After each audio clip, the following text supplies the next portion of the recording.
Bienvenue sur Aquario 5. Aujourd'hui, on va plonger dans les eaux calmes et scintillantes du fleuve Congo pour découvrir un poisson aussi élégant que fascinant, le Phenacogrammus interruptus, ou aussi connu sous le nom de tétra du Congo.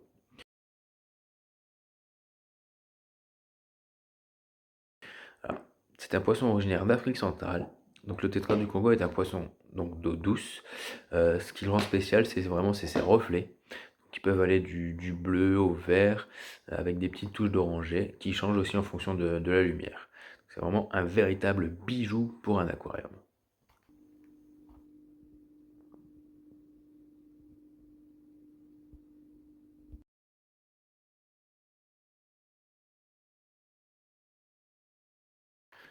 Donc le Phénaco, à taille adulte, peut atteindre entre 8 et 10 centimètres. Les mâles sont généralement un peu plus colorés que les femelles et ils abordent également donc des nageoires un peu plus longues et un peu plus voilées.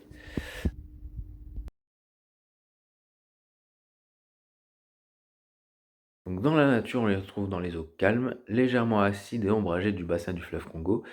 L'eau, elle y est particulièrement douce, riche en tanins, donc ça fait une eau un peu noire, hein, et souvent teintée donc, par les feuilles mortes, donc à cause du tanin.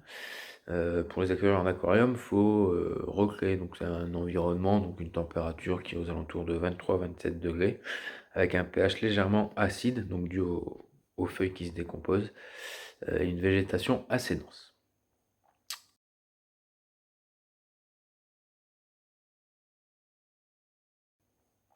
Le tétra du Congo, c'est un poisson qui est paisible, qui est sociable, mais qui a besoin de vivre en groupe. Idéalement, il faudrait entre 6 et 8 individus hein, pour un aquarium de 100-150 litres pour pouvoir maintenir ces poissons-là.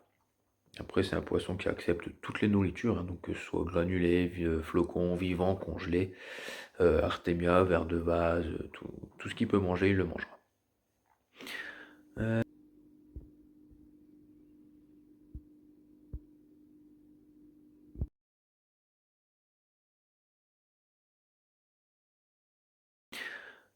Donc si vous débutez après en aquariophilie, hein, donc le tétra du Congo, c'est vraiment un très très bon choix.